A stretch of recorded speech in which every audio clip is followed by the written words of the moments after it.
Welcome, wildflowers. Welcome. Today is going to have a little bit of story time. I hope you can appreciate. And more than that, it's going to be a bit of an invitation to you into a space that you know. Years ago, I confronted a fear. Even earlier than that, in my childhood, I had what I knew as nightmares, night after night. Much of it was recurring. More importantly, there was a feeling. I got so bad that I dreaded the evenings. I looked forward to years. I thought it would never end. And over time it did. It faded. And I sort of forgot about it. And I'd say 10 years after it faded, the same feelings came back. Only this time, I was an adult. The contrast was absolutely stunning because partly I was thrown into this child mind of like, God, no, not again. And then another part of me was like, hey, I'm 27 now. And I was able to invoke this connection to pray. I had known how to pray then. And all of a sudden, here I was with this adult mind present, almost like I was my own caretaker. And in the depths of this feeling, I lost myself. I lost everything. I couldn't touch. I couldn't taste. All I could feel was this incredible, like, tractor beam of a vibration that pulled me into another dimension. And I screamed a prayer for help. And I saw a sword of light. It was a sword I knew. It was so stunning, it just ripped apart my mind. In the moment, I knew this sword. It was Archangel Michael's sword. It had an intricate inlay, and there it was. Whoosh. There's a reason they call it the sword of truth. It just sliced through reality. And I was well, and I was back, and I was home. And that was my introduction to Archangel Michael in this lifetime. Now, I'm telling two stories today. Today, we're talking about angels and aliens. Today, we are welcoming new people. Thank you for being here. This is an incredible space, an incredible community built on, created with a wild and wonderful range of wildflowers. You are likely a wildflower.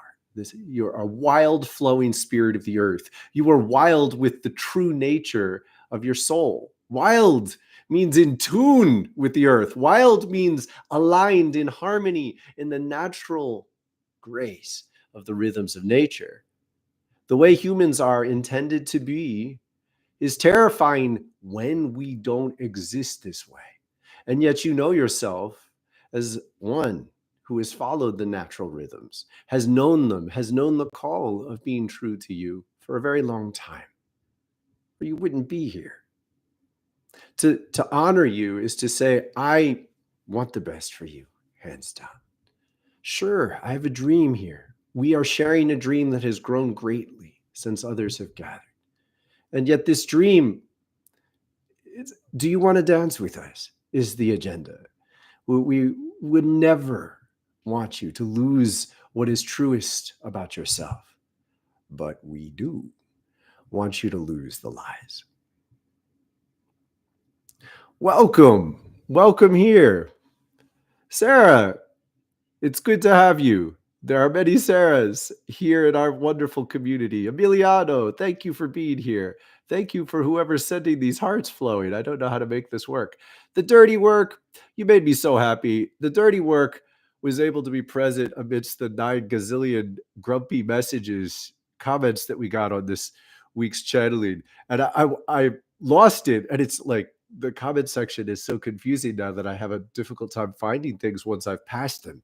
But I really appreciated your message. And I wanted to go back after my initial response and say, Thank you for being with me in this dirty work, because oh my goodness, did we have psyches to clear out. This week, we've been through half a year of 99 out of 100 comments have been gracious or at least neutral, loving, kind, inspiring, pleasant, present. The kind of love that we're here to create with each other. This week, oh my goodness, it's scary. I honor these. It's scary. We're crossing thresholds that people reach backwards. People reach for understanding before they're ready for it. People cling to a polarized reaction, because when you react against a force that seems to be too daunting to deal with, it gives you a temporary sense of power. But I assure you, it's temporary. It will dissolve. If you call something a demon that isn't a demon, it's not going to work. If you don't call something a demon that is a demon, it's not going to work. The sword of truth cuts through all of these. And to be present with you is both my calling and I'm only passing through. If you choose to respond to the future, if you choose to respond to love in a way that negates it, fears it because it wakes things up in you don't understand, please. Now, the second part of my story. A little bit after the first chapter, which I shared at the beginning of this video, I was on the other side of the country. I was on the West Coast. I was staying in a healing room. A woman, an incredible woman, had invited my girlfriend and I to stay there. It was an outdoor separate building, and she had tended it for years. She had led people through healings there, and I needed healing. I was terrified. My childhood pain had woken in a way that I did not know how to contend with. And I was finding a part of myself that had been trapped in hell. I was flickering through dimensions. I found myself as if teleported into the depths of muck. And yet at the same time, this part of myself had been trapped there. I was wounded in a way that didn't seem to be woven. I wasn't angry. I wasn't fighting.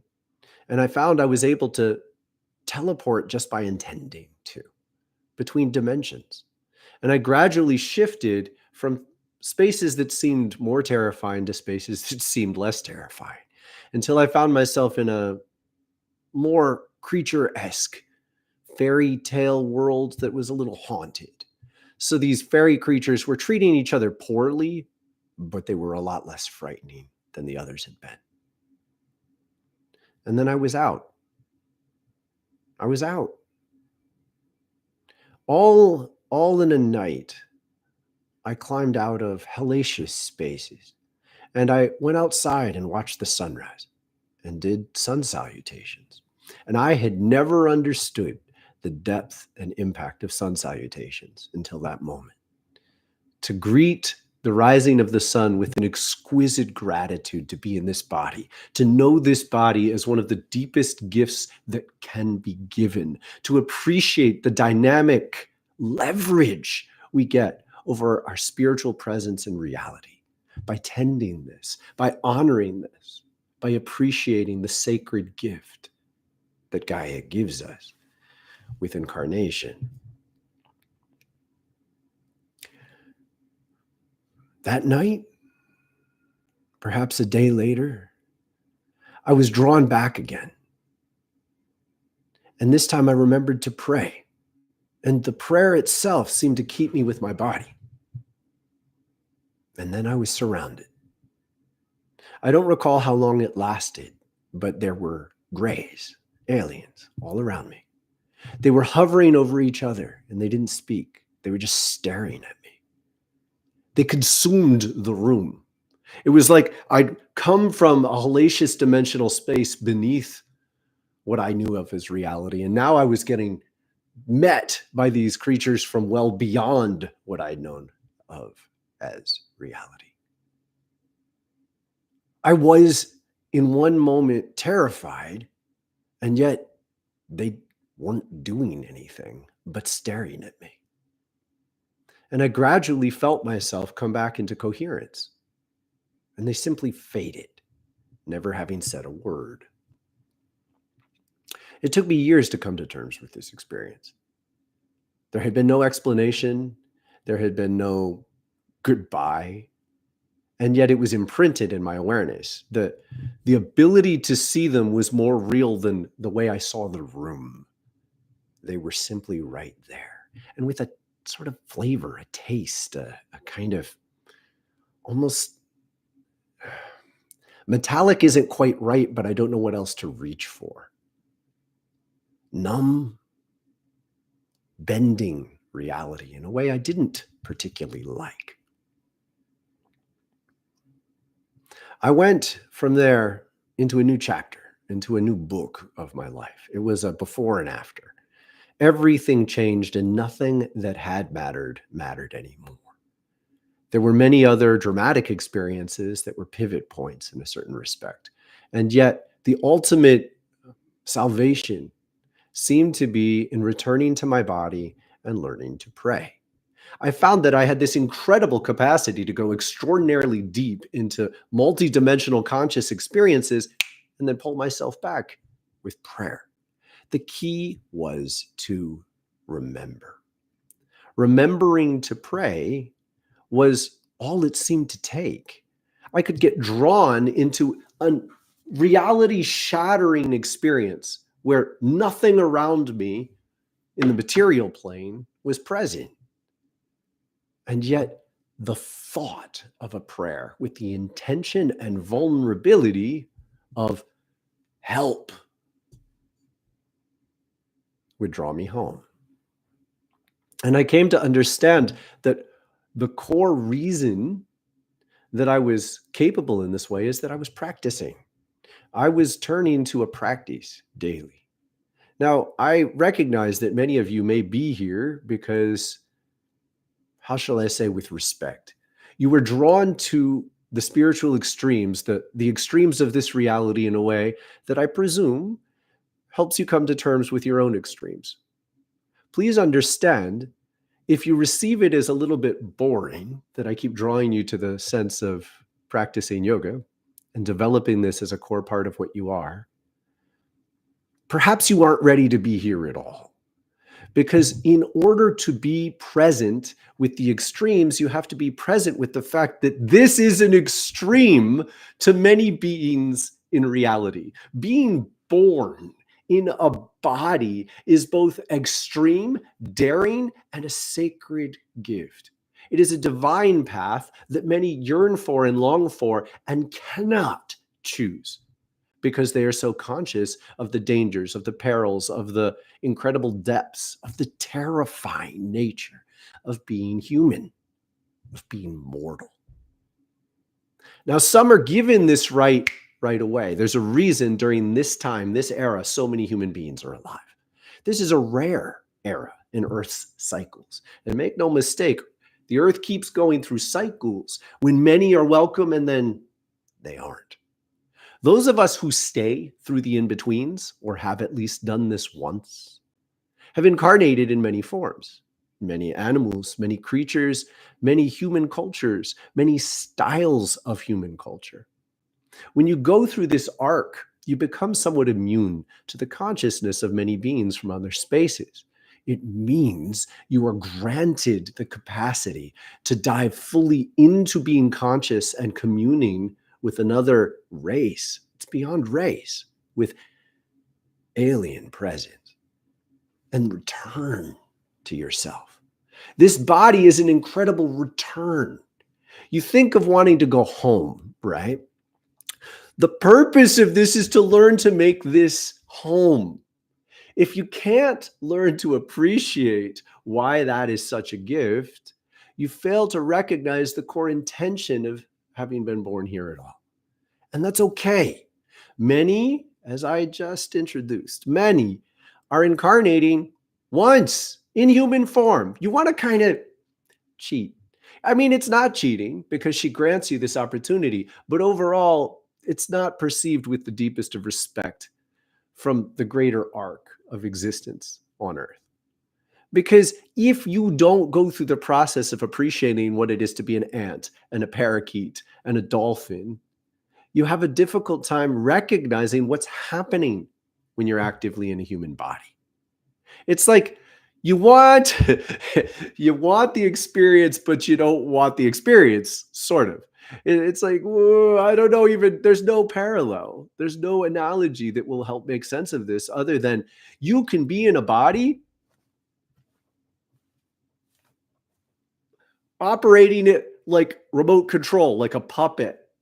You are effectively incapable of being fully present in your body unless you surrender much more deeply. And you can't surrender much more deeply to invite your spirit to fully inhabit and then to invite your soul to join. You can't do this unless you learn a wide range of awareness of simply being in bodies on the earth. Now, that being said, please appreciate there are many reasons beings come here. The core reasons are difficult to grasp when you keep trying to interpret it from the perspective of one lifetime. When we project, and be aware, this is what we're doing. When we project on other beings, we fail to be present with the reality. And the first layer of acceptance is projection. So, yes, you are engaging with an alien. No, you are not seeing them honestly. Let's just be with these. If any of you are in doubt about whether or not aliens are real, be present with this. It's more than a thought experiment, but treat it like a thought experiment as an introduction. I'm telling you, yes, they're real. Now, you don't know how to see them clearly. This is not an either or kind of flip. Like, yes, no. What happens is you start to see them, but they're drawing you past limits of understanding, comprehension, and consciousness that have been foundational, that have been deeply normal to you, to everyone around you. And as you are drawn past these limits, your mind is reaching, searching, yearning to make sense of what's happening, and it doesn't know how. And as a result, you're pulling out your memories of this movie and you're pulling out this projection, like lizard beings and it's an alligator and they're at war with Andromeda. And all of this stuff is an overlay. It's like you're dressing the real vibrational connection in your own clothes and you can't tell the difference. You have to be present with this as a core challenge. As you learn to be present with this as a core challenge, you're learning to move through understanding what they are, to see what they really are. Now let's shift this, because the same exact form of challenge exists with angels. When you're reaching to connect with an angel, you first have to reach through all your projections. For instance, let's begin with wings. Wings. Angels always have wings, right? So you have seen countless images of angels that have wings. What else? What else is your projection? What else is your normal? What else is your preconception? Because all of these things become projections. So when an angel is really present with you, as they often are, if you are to allow your mind to center on the truth of this, you will then immediately dress them in your projection. You have to be able to stay with the experience through dissolving your projection and surrender deeply enough to hold the truth in that moment. And it is likely that the truth will slice through your reality. It is utterly and completely terrifying, in the same form I experienced as I was reintroduced to Michael's sword. Your entire reality has been built with certain foundational understandings that you likely share with most of the people around you. Now, you who are here with us have probably been stretching against the bonds for much of your life, correct? You have probably been receiving insights, hints of the much deeper truth. You may well have an extraordinary depth of awareness that you came here from somewhere else. Some of you beautiful, blessed people shared this in the comments this week, suggesting you've never forgotten, you've always known.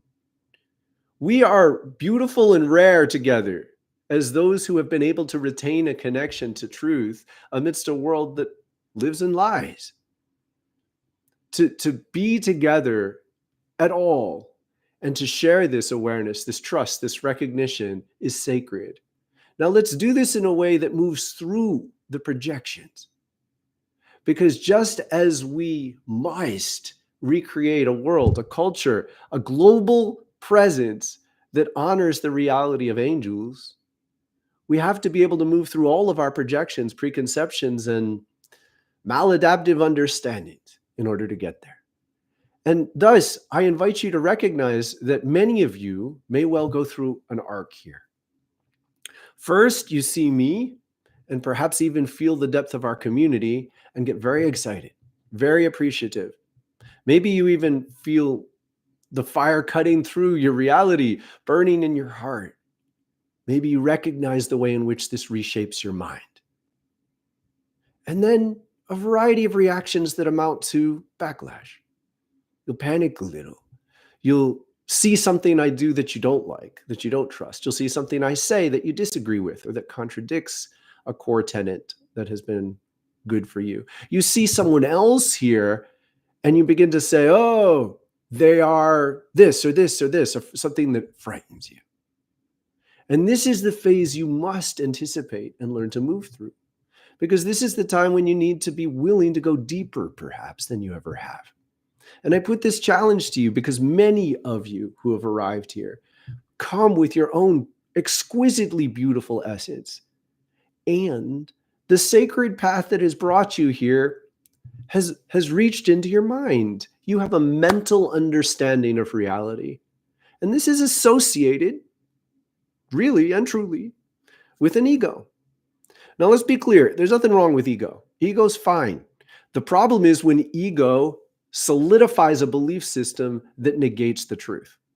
Most of us were born into cultures that taught us to develop an ego that said, I am this old, I am this race, I am this gender, I am this form of race, age, gender in the culture that believes in race, age, and gender in these ways. And they're like in the blueprint. They're in the coding of what you know of as yourself.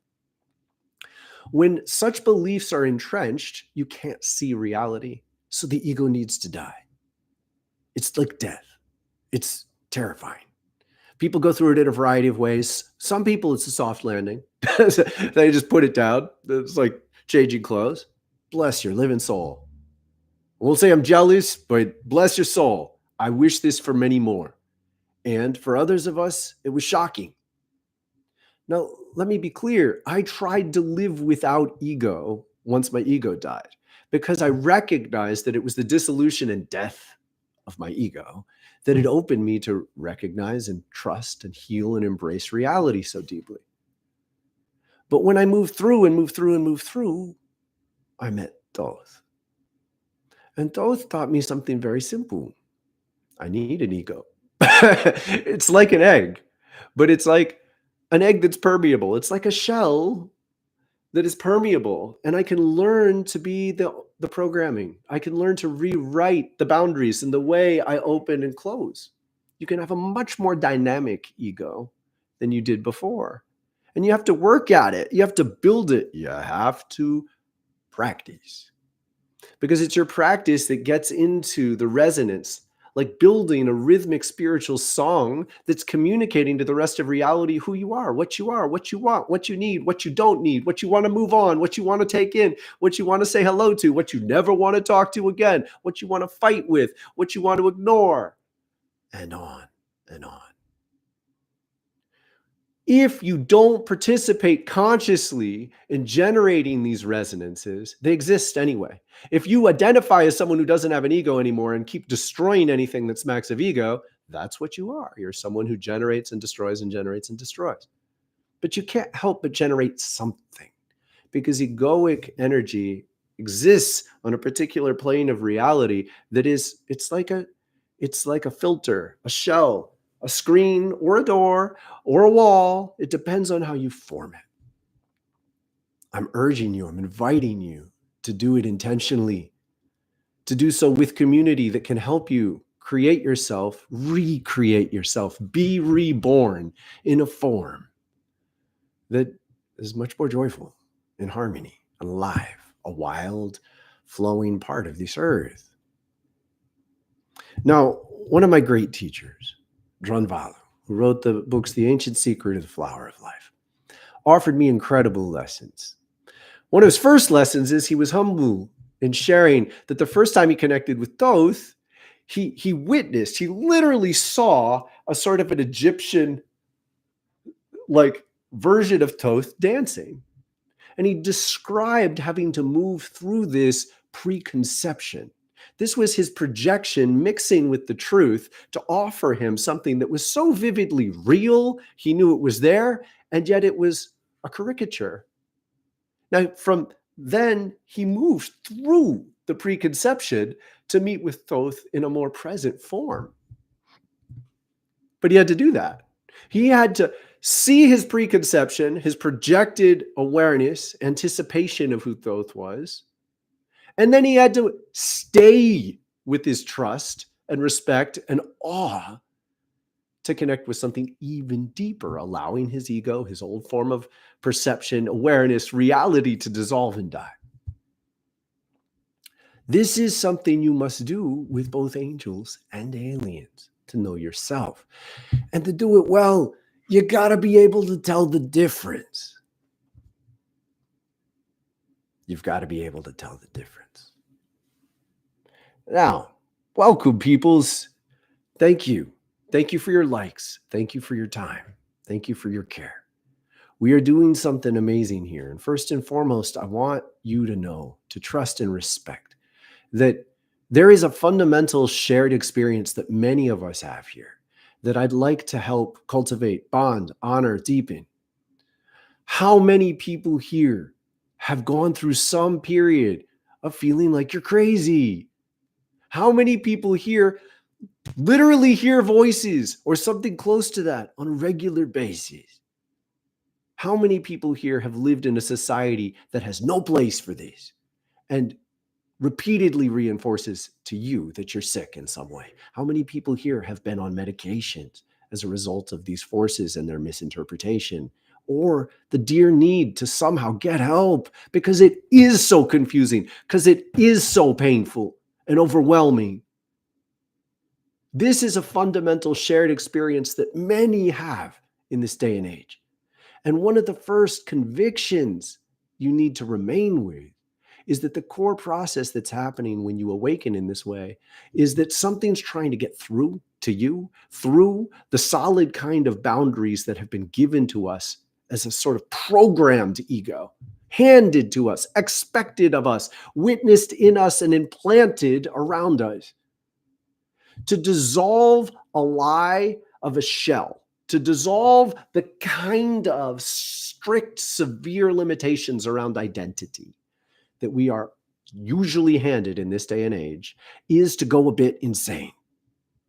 But appreciate the only way out is through. To be sane within is to honor that there is a difference. You don't just hear voices, you hear many voices. You don't just hear voices, you hear the voices of the grumpy ghost that's stuck near you. They're trapped in your neighborhood. You hear the consciousness of the disease that's sweeping through. You hear the consciousness of COVID. COVID has a consciousness. It talks. You hear the repressed pain of your neighbor. You hear the angelic song of a spirit guide that's trying to call you in a different way. You hear the blessed whisperings of your dead grandmother who really loves you and is capable of watching over you because multidimensional reality works in wonderful ways. As soon as you learn to move through this permeable boundary, dramatic intensities awaken, and it's difficult to navigate. And the worst disasters, in my experience, happen by staying stuck in between.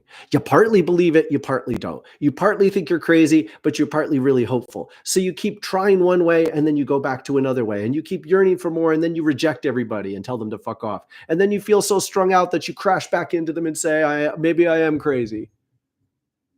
This is the worst place to be, and this is what I care so deeply about. I care about honoring, supporting, reinforcing the voice in you that knows there's a deeper truth that's worth believing. I care about this so much because it worked for me. But the discipline to make it work takes years. Now, I want to take this pause as a moment to address something. We're going to do a yoga break in about 3 minutes. I don't want you to leave. If you do leave, please leave outside. Go outside. If you leave us to go to another video when I do yoga, I would like you to question yourself because I don't think you're taking good care of yourself. In about 3 minutes, I would like you to stand up and do a little stretching. You can copy me or you can do your own thing. But take care of yourself because an hour is a long time to just sit if that's what you've been doing. Now, please, I'm practically begging you, please be present with yourself in this. There's a better way. There's a better way. But it does involve you making choices that are likely to distance you from many of the people you love, or at least run that risk. I caution you against presuming you need to break up with people. I'm sensing a strong degree of presence that has wrestled with the kind of like, I'm going to reject everybody, and then crashed back. I bet you this has been true for many of you, yes? And I want to honor you in that. And I want to suggest to you that there's a different way. And the way is this: you choose yourself and you choose truth. And you do it over and over and over again. And in the process, you respect that you might lose people. You respect that you might lose things and ways of sharing that you have loved. But you don't count on it. I would encourage you to humbly recognize that many of the people in your life may well change and may well not. You have to give them the space to make that choice. And it's likely you've been avoiding making the choice yourself because you're afraid that they won't come with you and you want to promise that they will, and you're not gonna get it. You have to give them more respect, give them more space to breathe and wrestle with these thoughts on their own. Don't go right to pounding them. If people show you repeatedly that you kind of overwhelm them, please find those of us who really can dance with you. Ground that. Learn to rest into a trust that there are people who believe in you and love you deeply and can be present with you, as long as you learn to honor some boundaries and start with the people you already love, who are likely overly patient with you, overly worried about you, and not really the best people to hear the new revelation that you got last night because they simply don't know how to digest it. It doesn't mean they're less spiritually evolved than you. It does not. Hear that. It does not mean they're less spiritually evolved than you. It means they're on a different groove. Maybe they're super grounded and they're holding you up. Maybe they're super grounded and they're holding the rope so you can climb. Maybe their higher self is higher than you, calling you to go higher. And once you get higher, you'll throw down the rope and get them up, and it'll happen quickly. Chill out on the hierarchicalization as a mode of finding groundedness and understanding your identity. And just focus on the task at hand, which is to take care of yourself, which we're about to do by doing a little yoga. Now, copy me or do your own thing. Just 2 minutes.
Invite you to breathe in your heart.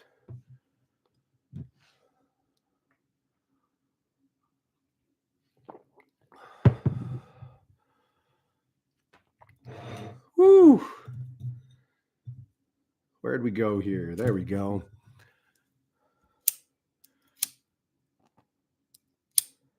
Someone's mad. If you could pray for the anger that arises when people get scared. Often people get scared and they'll reach for an anger because anger gives you a sense of powerfulness in the face of your fear. Look, that's great medicine when it's time, and it's terrible medicine when you really need to dissolve. See, learning to recognize what frightens you matters.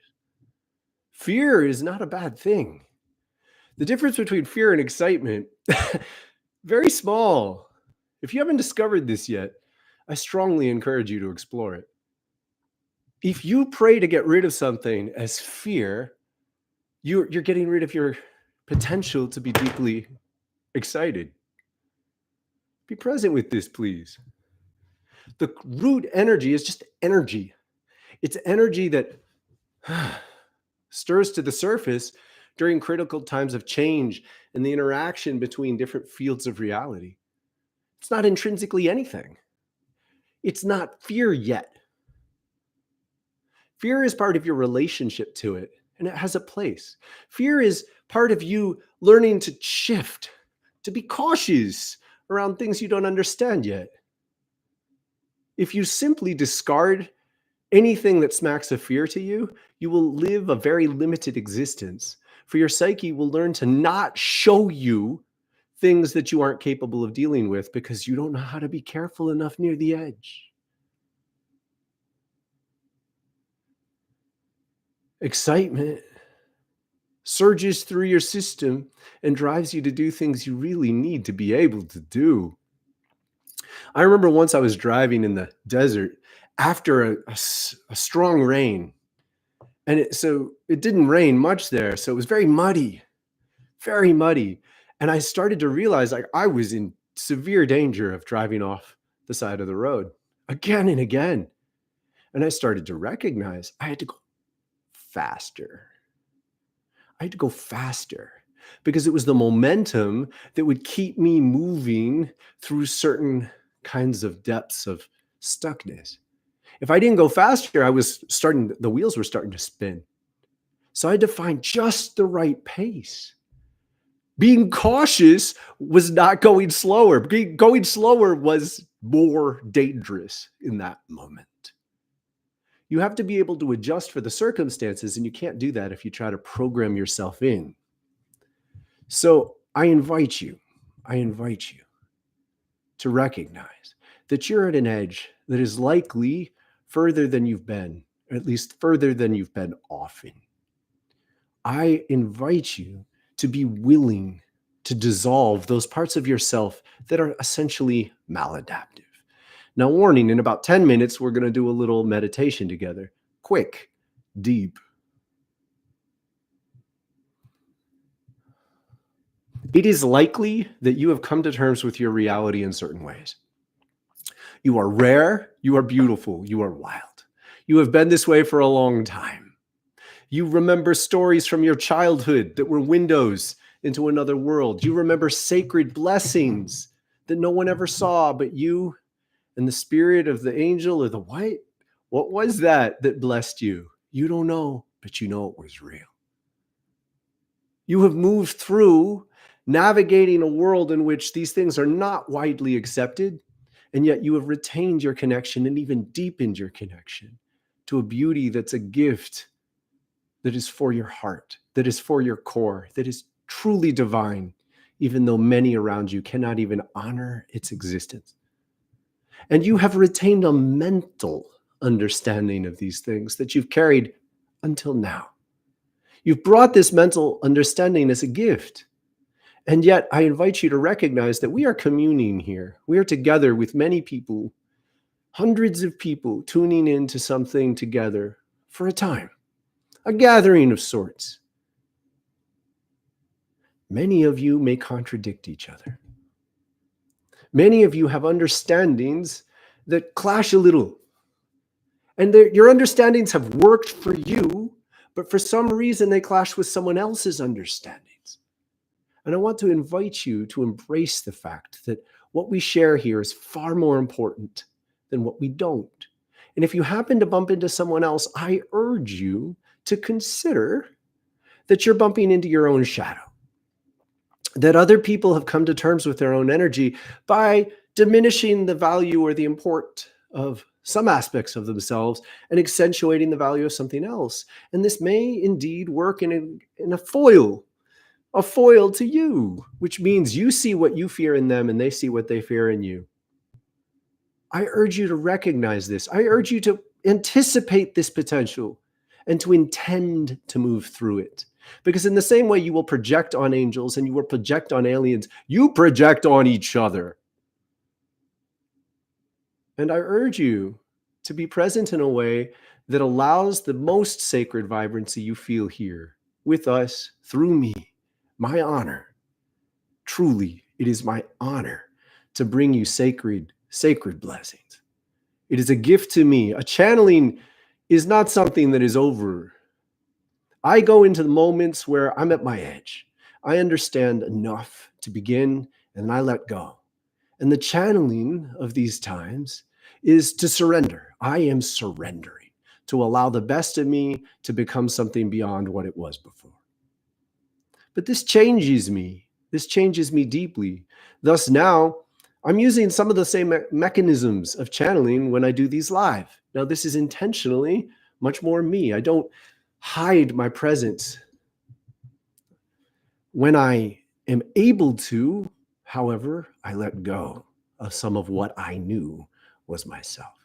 And as a result, over time, I'm changed by channeling. I become something deeper. And I'm following the flows, the rhythms of the energy. I'm inviting you to commit to this as well. You've felt something special, sacred here. You've brought something special, sacred here. Know this best. Know that the best will always dredge the worst. Know that the truth, the pure essence of a divine life in a body will dredge to the surface hidden traumas, lost dreams, hopes that don't work, misguided intentions. It'll bring everything that's in your way to the surface. And the purpose is to help you get rid of it, move it on, and compost it. Now, here's the problem, people. And we're about to do this meditation. Here is the problem. Energy is just energy at first. You're given an allowance. Every day, you're using your allowance to create yourself. And a high percentage of you is not particularly conscious. It's a program. It's the best you can do in relation to what you've known. If you respond to the dysfunctional elements of yourself as you know, and your subconscious as you don't know, but it's still you and it's still here, if you respond to recognizing dysfunction by wanting to get rid of it, please understand you're casting out your own essence. The goal here is to bring you to a place where you no longer create yourself in a dysfunctional way, but you want to retain those aspects of yourself you don't like. You want to compost them. You don't want to just junk them. You don't want to dump them. You don't want to find someone to fight with and call them that and get rid of it. It doesn't work for long. We want to transcend this pattern, and that's why we're here together. And thus, I invite you to sit for 1 minute and breathe with us. I invite you to breathe into your solar plexus, just below your heart, and feel the connection here. Feel the connection of the energy here rising up to your heart.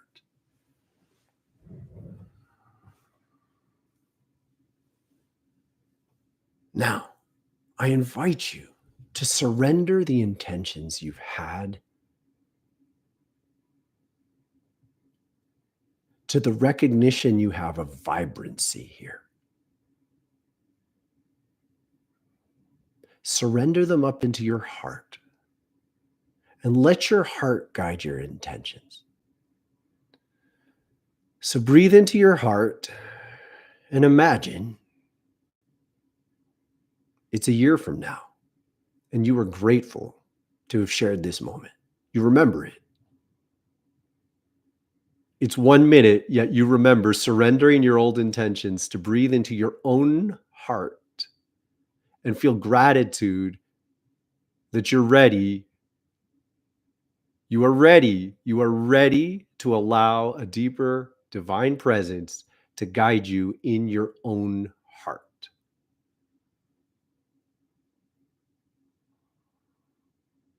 And now I want you to stay with your heart and breathe in a rhythm that feels good.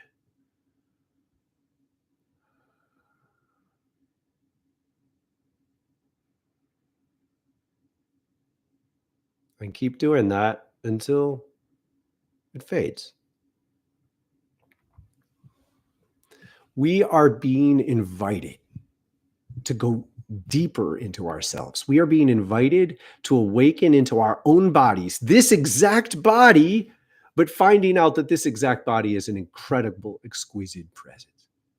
Have you longed to go home? Have you longed? Have you felt? Have you remembered the sense of divine embrace, of blessed, unconditional love? And yet, have you thought of that as somewhere else? Because here's the invitation to invite our soul into our body, to invite our capacity to transform that yearning into the blessed presence of creating unconditional love here together. We are here to colonize consciousness into the earthly form. We are here to embrace the gift of this body in recognition that this is what we are doing. Let's do it well. Please do not spend the rest of your life yearning to be elsewhere, fighting against this as a prison planet. You can experience it this way. And yet, please, while you are here, the most sacred effort you put into your existence matters, materializes, takes on conscious form. You are affecting the material world, this density of reality. You are here, be here, do the best you can. If the time comes for you to leave, leave well. But do not waste your time until then, because the effort you put into creating love in the face of whatever constraints or pressures or challenges you experience is what you retain when you leave. Karma leaves the earth. Karma, there is cosmic karma. Some character showed up who kept claiming there's no such thing, and I feel a little sad for you.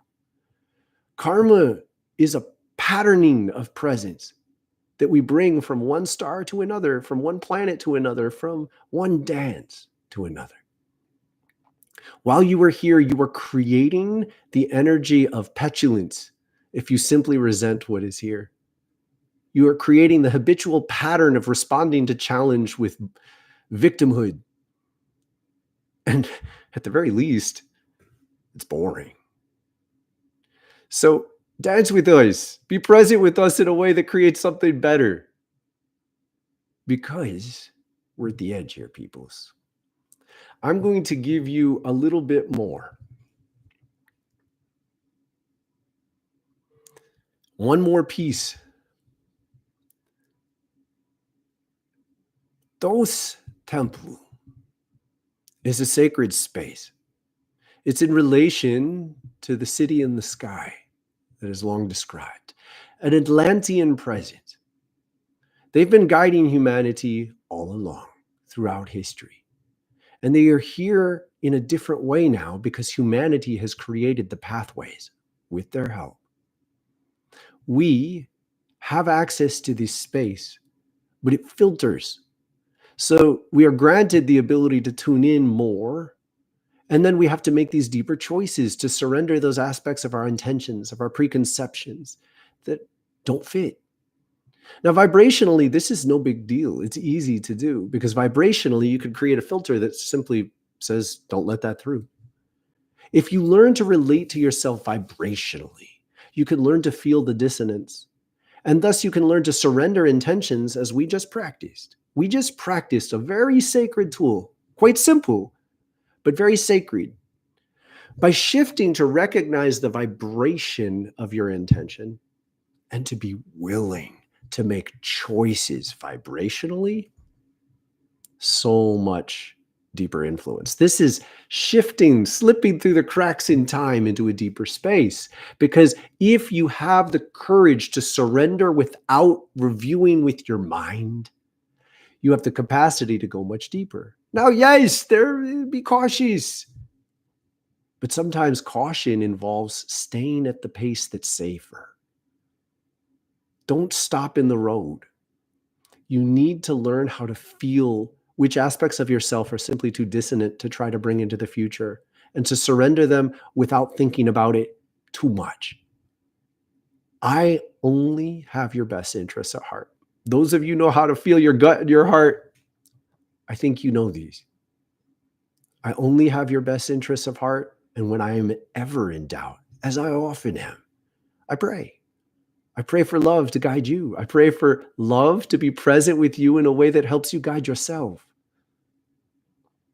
And part of that guidance is to let you know that there are critical thresholds when you just have to surrender. When it's not time to surrender, you don't get to surrender. And when it's time to surrender, you need to be able to surrender. And today, that's a bit of what we have been practicing. And this is the piece. And we made you wait till the end because it takes commitment. Aliens come here for many reasons. There are many forms. There are many species, as you might call it, races, as you might call it, something beyond that, as we need to call it. They come in a wide variety of presence, and some of them will tease you, play with you as a cat would play with a mouse. Some of them are here as aggressive traders who will convince you you want something they have to give without fully communicating to you the value of what they take. Some of them are genuinely, deeply healing. Some of them are sacredly present in a way that is of service, pure and simple. They want to be present to help midwife the earth in this birth. They want to be present to love those of us who have been traumatized by the incredible pains of human history. Some of them really get off on being near physicality. They're cowards. They don't have the courage to incarnate in human form, but they want to glean off you. They want to just get as close as they can to the edge of your perception, and they aren't even remotely mature enough to recognize the consequences, the way they impact you just by communing with your consciousness in this way. They can't even see it, and they're not going to be the one that knows how to say no to themselves. You have to do that. If you don't recognize that this is not an either or, you're not going to fare well in this transition, because this transition has already begun. It is slowly amping up because the earth is bringing down the boundaries. She's bringing down the filters. And many of the things that we think of as aliens, many of these light balls that are following are airplanes. They're not aliens. They're Earth. They're Earth consciousness. They are essentially, by all intents and purposes that you would recognize, angelic presence. They are in complete service to the presence, the crystalline consciousness of the Earth. And they're here to help us awaken and recognize that our attempts at power through military and destructive might are relatively inconsequential in relation to the true power on the Earth. We've been playing in a kiddie pool, and it's time for the weapons to dissolve. We are going to learn how to bend bullets and melt the barrels. We are going to learn how to break machines with the pure intention of love. We will simply resonate the consciousness of a world to be, and nothing of the past that hates will be able to make it through. And if you want this, you get to help make it, and you get to help live it a bit early. This is a quickening space, my friends and soulsters.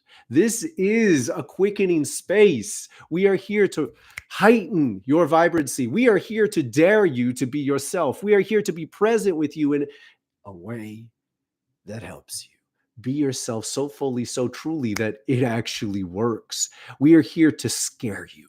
about your true power, because your true power is well beyond what you have probably anticipated. And if you don't learn to be cautious about it and you get stuck in, no, it's not me that's this beautiful, you're going to crash. This is not about arrogance or humility. This is about reality. You have to be present with the true impact of your presence. You have to know yourself as you are, or you can't fully be who you are. You have to know yourself because you are already resonating in an incredibly high way. But if you lack that last piece of true recognition, it doesn't quite work, does it? It's your own doubt that will undermine you unless you embrace this and recognize that your doubt may well be there as an encouragement to be cautious, because it's quickening. Your thoughts are ready to be real like that. Your thoughts are ready to be real like that. You can't afford to hate anymore. You can't afford to hate anymore. You can't afford to disdain. You can't afford to project. You're affecting too much. It makes you sick. It'll make you sick fast. You got to be on it. You got to recognize when your thoughts backlash like that, and smile a little even when you get a migraine. How many of you getting migraines? It's because you're making mistakes. You're letting in forces that don't belong. You're not paying attention. Cherish the way your spirit gives you pain. It is teaching you how to learn. It is not punishment. It's like the guardrails, and you're driving with the edge of your side pressing against it. Let the world change you. Surrender your intentions in the humility that the vibrancy here, so beautiful. And look at the aliens and smile a little, because angels will always win if you stay present with them. The sacred gifts of this earth are waiting for you. And once upon a time, you wanted this deeply. We're here to remind you that this is what you really want. We're here to help you really embrace it, because it's difficult. It's deep. There are challenges to this that are most absolutely and truly more difficult than leaving and running away. Stay.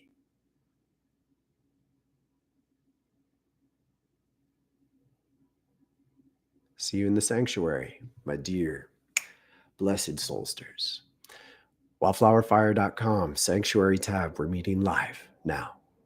Thank you for being here. Much love be with you and your family.